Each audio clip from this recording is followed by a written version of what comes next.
Bom dia, pessoal! Novo vídeo aqui no canal. Nós estamos no vídeo número 9, se não me engano, aqui da nossa leitura comentada, ok?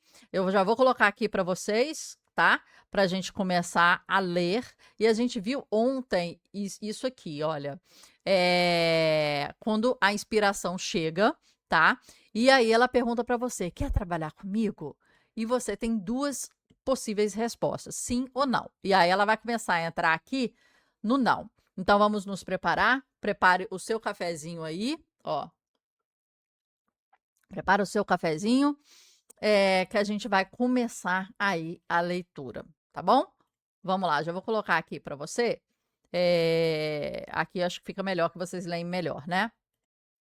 O que que acontece quando você diz não? A resposta mais simples, claro, é não, né? Assim você se livra, né? A ideia acaba indo embora, e parabéns, você não precisa mais se dar ao trabalho de criar nada. Só para deixar claro, essa nem sempre é uma escolha desonrosa. É verdade. Às vezes você recusa um convite da inspiração por preguiça, por raiva, por insegurança ou petulância. Mas outras vezes, talvez precise dizer não a uma ideia porque realmente não é o momento certo, ou porque você já está envolvido em outro projeto, ou porque está seguro de que essa ideia específica bateu por engano na porta errada. Muitas vezes eu fui abordada por ideias que sabia que não eram certas para mim e as quais eu tive de dizer educadamente: estou honrada pela sua visita, mas não sou a pessoa certa para esse trabalho. Posso sugerir que você visite, digamos, Bárbara Kingslover, né? Sempre tento ser muito educada ao dispensar uma ideia. A última coisa que você quer é que comece a circular pelo universo o boato de que você é uma pessoa com quem é difícil trabalhar. Qualquer que seja a sua resposta, no entanto, seja compreensivo com a pobre ideia. Lembre-se de que tudo o que ela quer é ser concretizada, que está dando o melhor de si. Não tem outra opção a não ser bater em todas as portas que puder. Então, talvez você precise dizer não. Deixa eu colocar aqui. Quando você diz não, não acontece absolutamente nada. A maioria das vezes, as pessoas dizem não. Durante a maior parte da vida, a maioria das pessoas sai andando por aí, dia após dia, dizendo não, não, não, não, não, não, não. Por outro lado, talvez um dia você possa simplesmente dizer sim.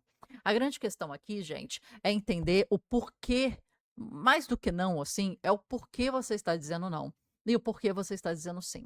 Aqui ela falou, você pode dizer não por diversas coisas, né, por preguiça, insegurança, petulância, raiva e etcétera.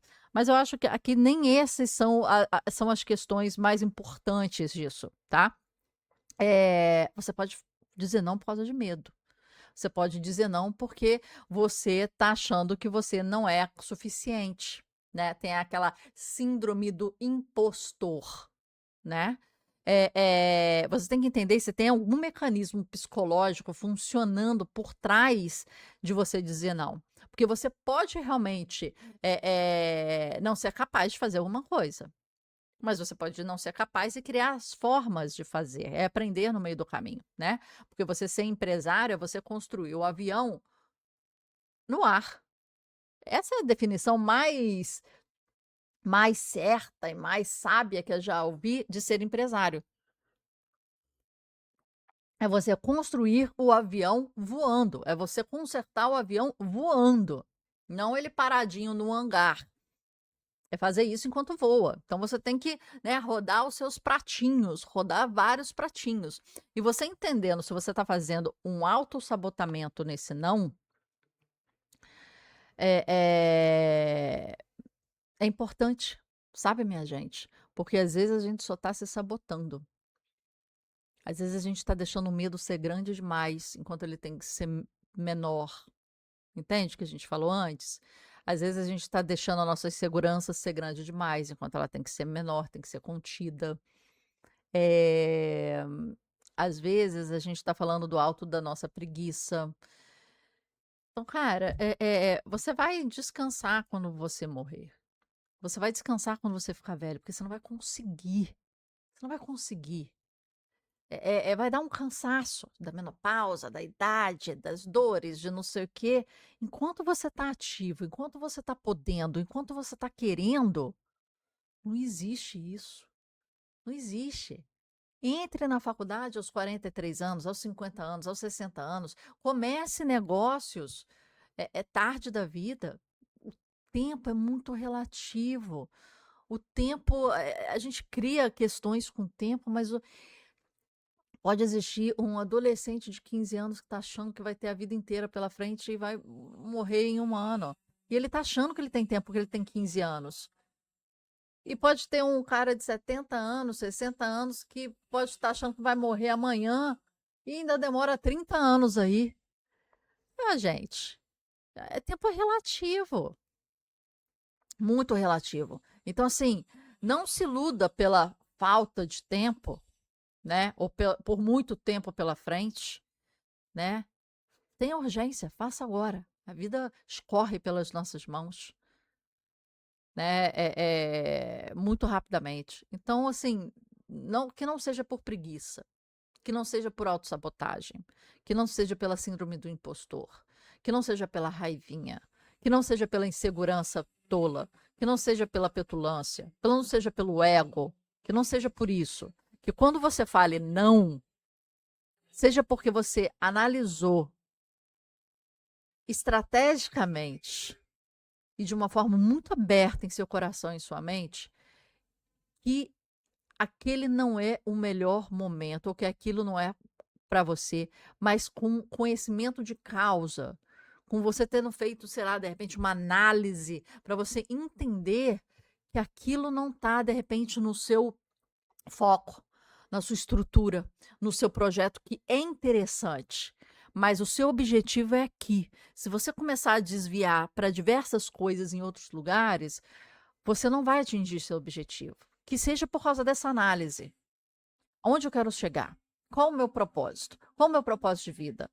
Existem muitas coisas interessantes. Tudo na vida pode ser interessante. Pode ser interessante montar Lego, fazer o Rubik's Cube aqui pode ser interessante, brincar de Mario Bros, ler vários livros clássicos, desenvolver projetos, desenvolver empresas. Pode ser interessante cozinhar, pode ser interessante viajar, fazer aulas de arco e flecha, que eu já fiz, para quem já ouviu a história, pescar. Tudo pode ser interessante e pode não ser interessante. Agora, aonde está o seu interesse? Aonde está o seu foco? Aonde está o seu propósito de vida? Porque existe muita coisa interessante que você pode se perder, te desviar. É isso aqui, ó. Você está aqui e você quer ir para cá. Do ponto B para o ponto A. Esse é o ponto. Tá ouvindo? Tá ouvindo? Vou chegar aqui bem perto do microfone. Tá ouvindo? O ponto B, onde você tá, você pode ir numa linha reta, que normalmente é o caminho mais curto, mas você pode fazer assim e chegar. Isso aqui foi necessário ou foi desvio? Foi perda de tempo? Sabe? Porque qualquer detour pode te levar para um local completamente diferente e oposto ao seu objetivo. Ou você vai mudar o objetivo para encontrar esse local aqui que você está agora, ou você vai ter que dar um caminho muito grande para chegar no seu objetivo depois. Então é o seguinte, que você fale não, que não seja por raiva, insegurança, por todas essas coisas, mas porque seja por uma análise clara frente ao seu propósito de vida e seu objetivo no momento. Ponto. E aí esse não vai ser muito forte, vai ser muito claro, translúcido, né, transparente e fácil de você lidar. Você não vai sentir culpa de estar falando não para alguém, para algum projeto que é maravilhoso, mas não é para você. Não é para você naquele momento. Não tem a ver com a sua estratégia. Não tem a ver com o seu foco, com o seu objetivo, com o seu propósito de vida ou de processo no momento. O não vai ficar mais fácil se esse não ele é descomplicado e compreendido. psicologicamente, estrategicamente, entende? Então, não, ele tem que ser desconstruído dessa forma. Assim, essa forma que ela fala aqui é uma forma muito simplista, né? Preguiça, raiva, parece que petulância, parece que você é criança. Ai, tô de birra. Ah, vou falar não para aquele cara porque não gosto dele. Falam mal dele no mercado. Não, você tem que falar não pode você. Porque você se entendeu, você se estruturou, você tem foco, você tem objetivo, você tem um destino para seguir, você tem você sabe no que você é boa. Você sabe no que você não é boa. Você sabe suas competências. Você sabe desenvolver isso. Você sabe chegar até o fim. Você sabe otimizar o processo. Você sabe buscar resultado mais rápido. Você sabe curtir durante o processo. Você sabe ter clara evidência para saber aonde você quer chegar. Tipo, tudo isso, minha gente. Isso diz um não sem culpa. E esse não sem culpa, ele é muito importante, tá? É uma coisa que ela não tá falando aqui tanto, mas a gente fica muito culpada se a gente diz não na nossa vida. E a gente tem que dizer um não muito leve, porque é muito certa de si, tá? Então, isso é muito importante. Vamos ler o sim e a gente finaliza por hoje, tá? Estamos em 11 minutos. O que acontece quando você diz sim? Quando você diz sim a uma ideia, é hora do espetáculo começar. Agora, seu trabalho se torna ao mesmo tempo simples e complicado. Você fechou oficialmente um contrato de inspiração e precisa tentar cumpri-lo, segui-lo em frente até chegar ao imprevisível resultado. Você pode estipular como quiser os termos desse contrato. Na civilização ocidental contemporânea, o contrato criativo mais comum parece ainda ser o do sofrimento. O contrato diz: destruirei a mim mesmo e a todos que me rodeiam em um esforço para tentar trazer à tona a minha inspiração. O meu martírio será a insígnia da minha legitimidade criativa. Acho que muita gente fala isso. Quanto mais a pessoa me vê sofrendo, me vê tentando, me vê me debulhando, me vê suando, mais aquilo vai ter valor. Não. Destruirei a mim mesma e a todos que me rodeiam no esforço, né? Ninguém ganha a luta por esforço, né? Porque ninguém ganha mais por causa de esforço, senão o Gari estaria milionário.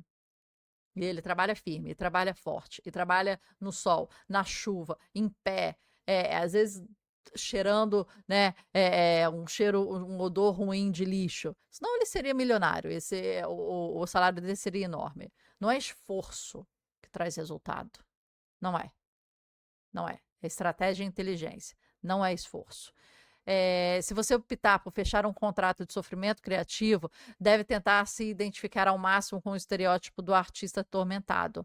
Não lhe faltarão modelos a seguir, mas honrar o exemplo deles, siga estas regras fundamentais. Beba o máximo que puder, sabote todos os seus relacionamentos, trave batalhas sangrentas consigo mesma.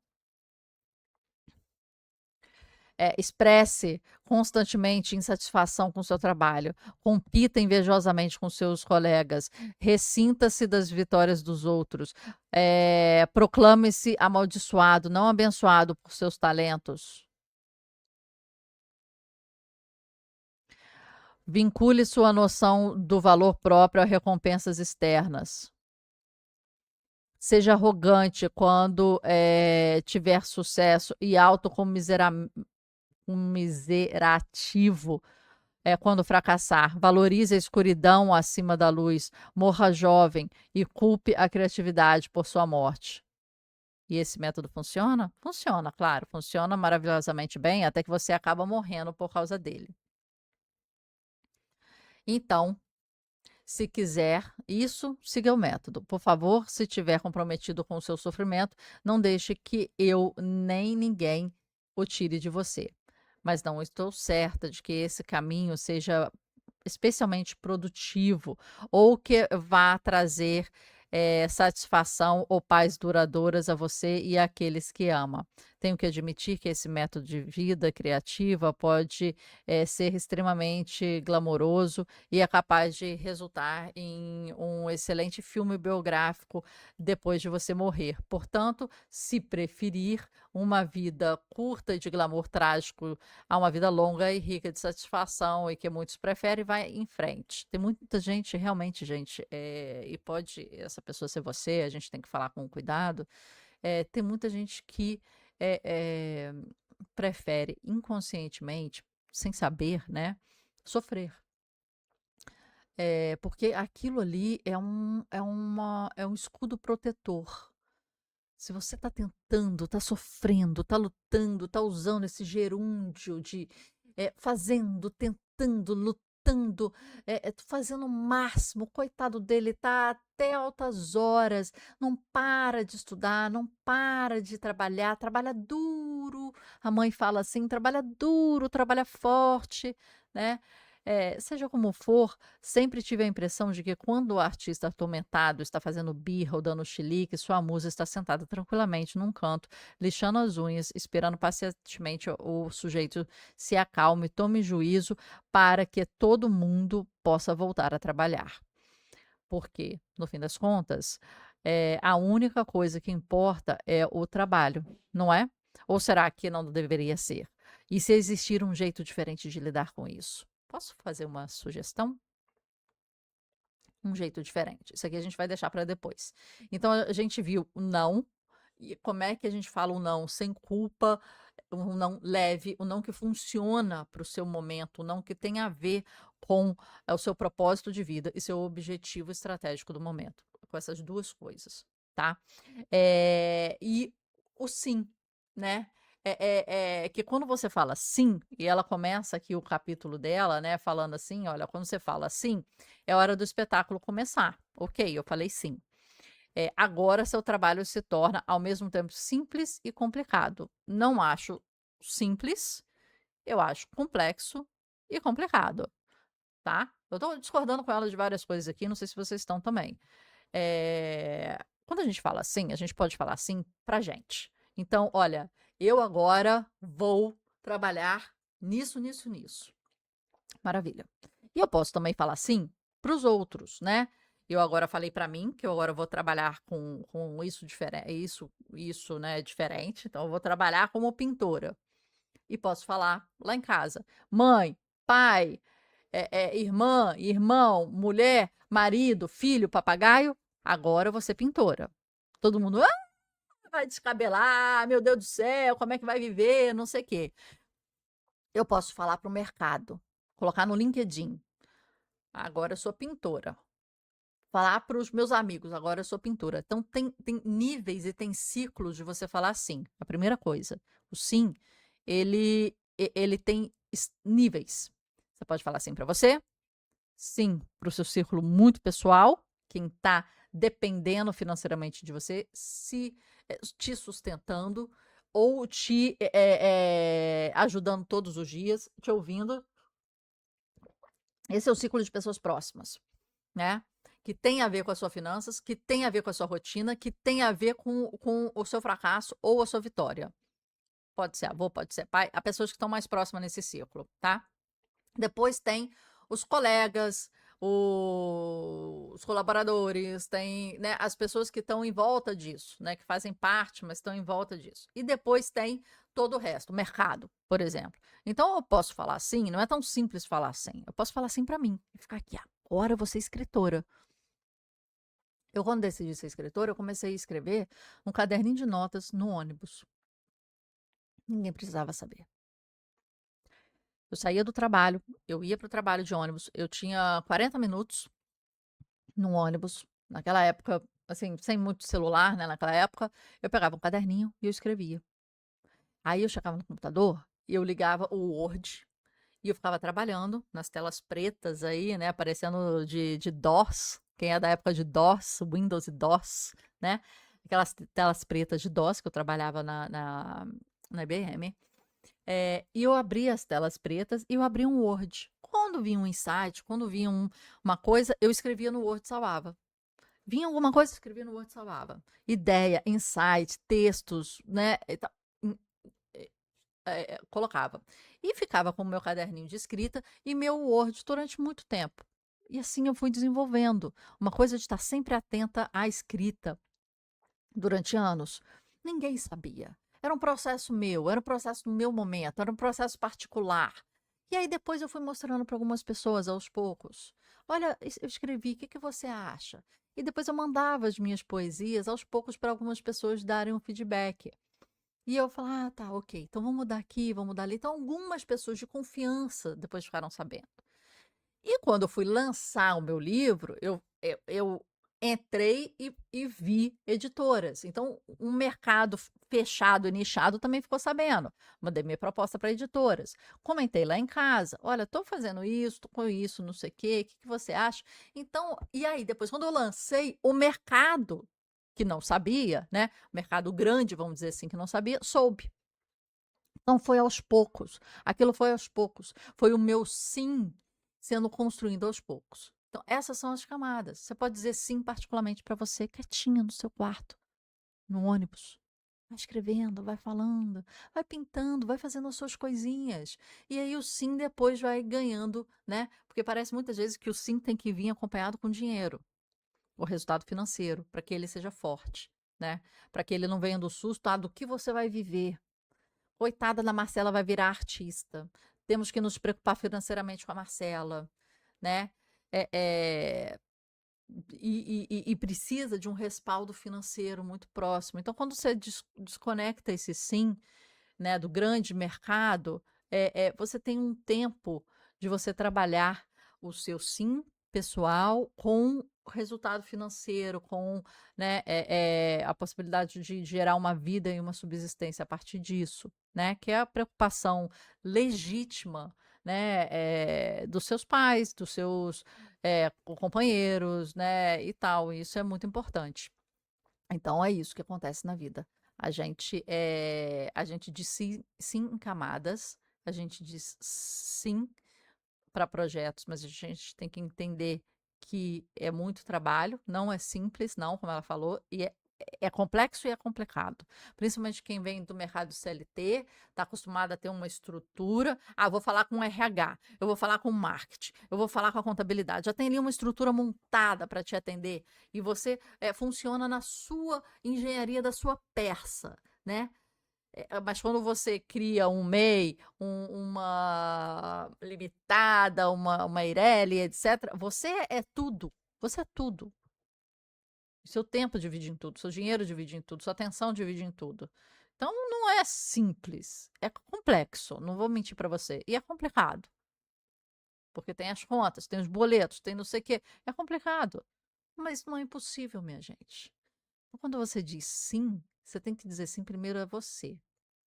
Porque se você não lançar aquele livro que você falou sim com você, é um fracasso seu, particular, entende? E se você não lançar aquele livro que você falou com a sua família fala assim: desistiu? Se você falar com o mercado que você vai fazer isso e você não fizer, é outro tipo de cobrança, é outro tipo de desistência, é outro tipo da pessoa. Marcela falou que ia lançar um livro, prometeu para a comunidade isso, isso, isso, e não entregou. E aí não é só um fracasso, é uma credibilidade, né? Aqui, quando a gente fala que vai fazer, a gente vai fazer, né? É simples assim. A gente vai entregar as leituras comentadas, vão ser no YouTube gratuito, e depois vai para a plataforma com uma maneira mais estruturada. A gente vai entregar as aulas, os cursos. Quando a gente promete aqui, a gente entrega, né, na nossa comunidade. Então é isso, minha gente. Terminamos de ler aqui hoje. Amanhã a gente vai ler um jeito diferente, né? É, cooperar de maneira plena, humilde e alegre com uma inspiração. Então, temos o spoiler. O spoiler, esse aqui é meu desktop aqui, minha gente. É esse aqui. Depois eu mostro para vocês com calma. Mas é isso. Espero que vocês tenham gostado. Até amanhã. Eu quero que hoje você pense quando você fala não. A pergunta de hoje, o exercício de hoje para você dormir pensando é: quando você fala não, há coisas interessantíssimas que estão acontecendo por aí, mas que não estão alinhados com o seu fala. propósito de vida, o objetivo estratégico do momento, essas duas coisas, você se sente culpada, você se sente que você está fracassando, ou você está completamente tranquilo e leve, sem culpa e sem trauma com isso, porque você entende que não tem a ver com o seu momento. É legal, é bom, poderia ganhar dinheiro com isso, poderia ser interessante, poderia isso trabalhar meu nome, mas eu estou focada no meu propósito. Isso não tem a ver com isso nesse momento. Você sente culpa ou você vai leve nos seus nãos? Isso é uma coisa para você pensar e para você trabalhar em você, tá bom? Então, até amanhã. E eu acho que agora é até semana que vem, se você estiver vendo no esqueminha que a gente está aqui, tá bom? Um beijo, escrevam, comentem, pense. Eu estou falando aqui, mas eu estou falando com você. Eu estou olhando no seu olho aqui, tá? Então a gente se vê amanhã. Vamos juntos, honestamente, fazendo os exercícios, pensando. Vai deitar na cama, tá escurinho? Pense em mim, pense em mim. Fala, o que que a Marcela falou hoje? Qual é a pergunta que eu tenho que responder antes de dormir? Eu vou fazer. Eu vou pensar, vou analisar. E 2 minutinhos você faz isso e você dorme. Quando você pensa uma coisa logo antes de dormir, aquilo induz o seu sono. Então dorme com esse pensamento dessas perguntas, desses exercícios, né, para aquilo sedimentar. Faz isso, vai ser bom. Até amanhã, minha gente.